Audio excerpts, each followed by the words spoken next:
So this is my model of the digestive system.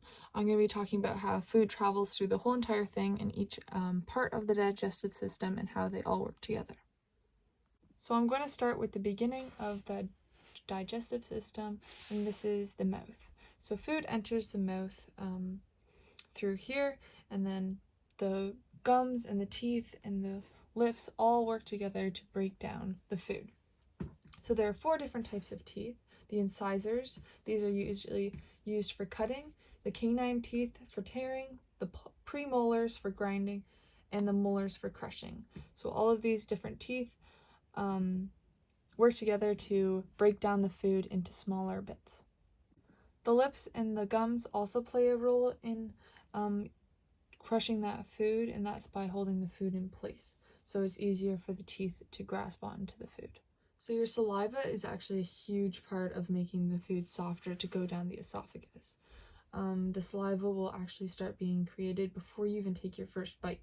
So even when your body is thinking about food, it already starts to make the saliva inside your mouth. So there are 3 main salivary glands. So saliva comes through these 3 glands. The first one is the parotid gland, which is right here, and the submandibular gland, which is right here, and the sublingual gland, which is right here. There are also minier glands in your lips and in your cheeks that will also produce saliva, and that will mix with the food that you have started to chew inside of you. Once the food inside of you is soft enough to swallow, a muscular organ called the tongue in your mouth pushes the food to the back of your mouth, and then it starts to make its way down the throat. Inside the throat is your epiglottis, which is a small flap that will cover the voice box located in the top of the windpipe. So this little flap may be small, but it has a very, very important job, and that is to ensure that food travels in the right direction, not down the wrong way. That can cause a lot of pain inside of you. So the food should be traveling then down the esophagus, which is a muscular tube right here. As the food travels down the esophagus, it goes into the stomach, which I'll show soon. It's right here. When you swallow something that is too big or is sharp, that can also be very painful in the esophagus. So it'll push against the esophagus tube too hard, or it'll even scratch, and that can cause bleeding sometimes, which is very, very painful.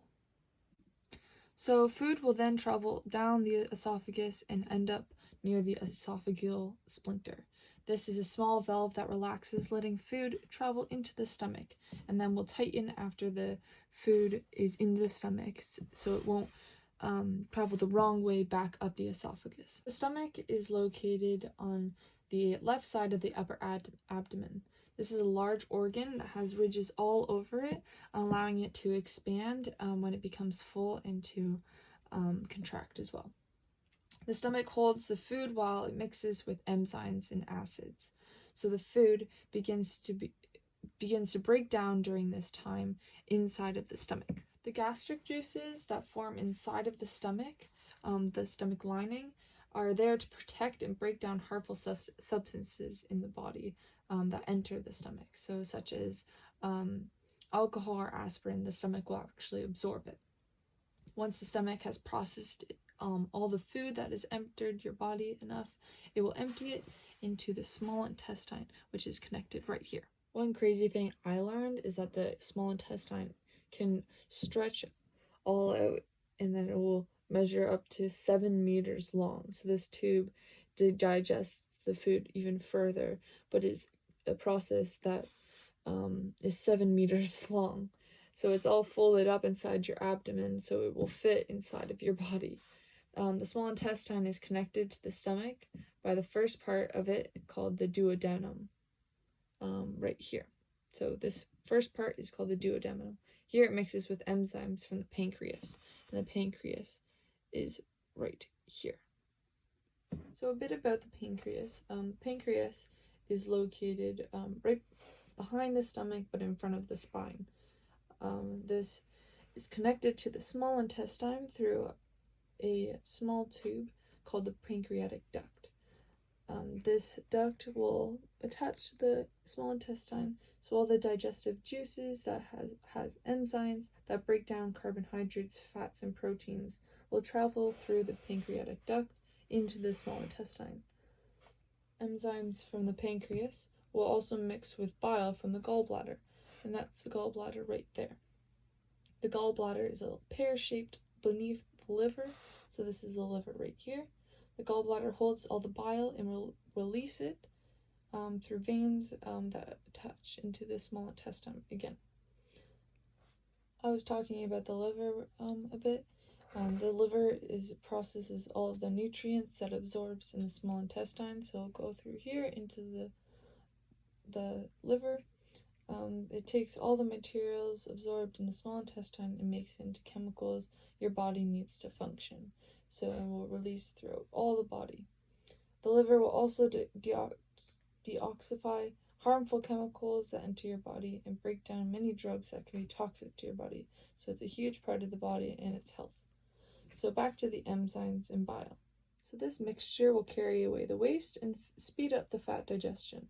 The middle part of the small intestine is called the jejunum. The jejunum and the rest of the small intestine covered with villi, which is finger-like structures that will absorb all the vitamins and water nutrients that enters the small intestine and is a very important part to the body. The ileum is the last part of the small intestine, and this is for absorbing bile acids and fluid. So all of these different parts of the small intestine work together and is a huge process that leads to the large intestine right here. The small intestine extends from the pyloric sphincter to the ileocecal valve. This is where it empties into the large intestine. So at the beginning of the large intestine is the appendix, and this is where the small intestine attaches to the large intestine. So no one really knows what the appendix does for its function, but is said to be a household for good bacteria. But they don't know that for sure, that's just what they think. The large intestine may be shorter than the small intestine, measuring at 1.5 meters long, but it's called the large intestine because it's wider in diameter. So the large intestine absorbs all the water and it changes the waste from a liquid to stool, so more of a solid. The large intestine acts like housing for the bacteria, which produces vitamins. It controls the growth of harmful bacteria, which helps all with digestion. So the large intestine is made up of the cecum, the ascending colon, the transverse colon, and the descending colon, and the sigmoid colon, which is the last part, which connects the end of the large intestine to the rectum. So the rectum is approximately an 8-inch chamber connecting the large intestine to the anus. A stool is usually held here before passing outside of the body. When the rectum becomes full, it causes the urge of bowel movement or to go to the bathroom. The anus is made up of surfaces of layer of skin in the intestines. So the anal sphincter is a muscle keeping the anus closed, but then it will open when you go to the bathroom, and then you'll discharge all the waste from your body.